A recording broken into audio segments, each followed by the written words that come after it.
आता चाकणला जे आंदोलन झालं, समजा आंबेगावचे दोन्ही नेते होते, समजा प्रभाकर बांगर असं किंवा देवदत्ताचे निकम आहेत, तर आमने सामने आले. म्हणजे आंबेगाव म्हणजे चाकणला आंदोलन होतं खरं, आणि इथं दोन्ही नेते आंबेगावचे आमने सामने आले. त्यामुळे तालुक्याचा एक वेगळ्या पद्धतीचा संदेश लोकांमध्ये गेला, वेगळ्या पद्धतीने.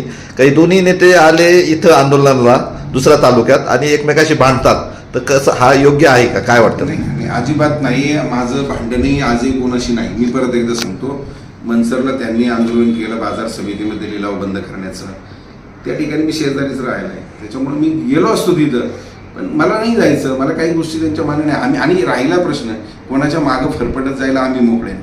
आमची संघटना स्वतंत्र आहे, आमचे विचार स्वतंत्र आहे. आम्ही आमच्या पद्धतीने काम करत असतो. आम्ही कोणाच्या मागं जाऊन कोणाचे हे करायला, ते आता बाकीचे काही मॅनेज लोक आहेत, त्यांना संघटनेचा बिल्ला लावायचा आणि त्यांच्या मागे हिंडायचं. त्यांना काय हिंडायचं ते हिंडू, ते आमच्या संघटनेचे नाही. राहिला प्रश्न ते त्यांना काय पडतं त्यांचं ते पाहतील, मला काही नाही. पण ह्यात दोन्ही नेते परत मला एकच सांगायचंय, मी परत येतो मुद्द्यावर. या ठिकाणी जर आम्हाला काही करायचं असतं तर इथंच झालं असतं काही गोष्टी, परंतु हे आंदोलन हे प्रभाकर बांगरनी रीतसर आजही मी आता परत एकदा सांगतो, चाकण पोलिसांना तुम्ही खात्री करून घ्या की परमिशन आंदोलनाची कोणाची होती, त्यांची असेल तर त्यांनी पत्र दाखवावं. तुम्ही आलेत ना आमच्या कार्यक्रमात, तिथं शिस्त दाखवा ना, तुम्ही व्यवस्थित वागा, व्यवस्थित हे करा. अरे जसं काही तुम्ही आमच्या घरी येणार ना, आमच्या घराचे मालक असल्यासारखं तुम्ही दाखवणार. मी म्हणणार नाही, ठीक आहे, बाकीच्या शेतकरी किंवा बाकीच्या पक्षाची लोक होती, आमदार बाबाजी काळे होते, ते सुद्धा मला एक शब्दही बोलले नाही, किंवा बाकीची मंडळींनी मला खूप चांगला प्रतिसाद दिला, तिथल्या सगळ्या लोकांच्या लक्षात आलं. परंतु आता ती आघाडीत एकत्र असल्यामुळे त्यांची जरा कोंडी झाली, परंतु काही गोष्टी त्यांना पण पटल्या नाही. अरे तुम्ही कोण आमदार आहे का?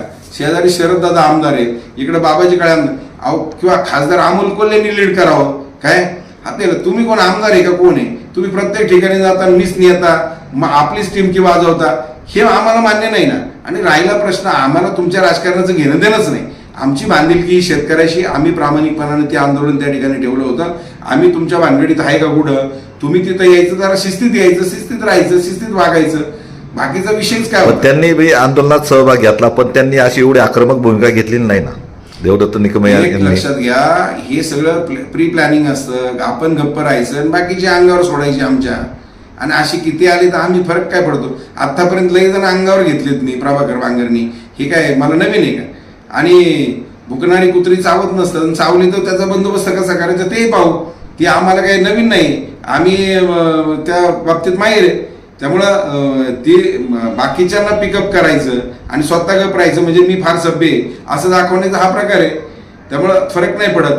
आणि मी आत्ता परत एकदा सांगतो की सोशल मीडियावर त्यांची काही मंडळी मला ट्रोल करायचा प्रयत्न करतात. बाबांनो, मी मागाशी पण सांगितलं, मला काही फरक पडत नाही आणि कोण कसा आहे हे तुम्ही सांगू नका.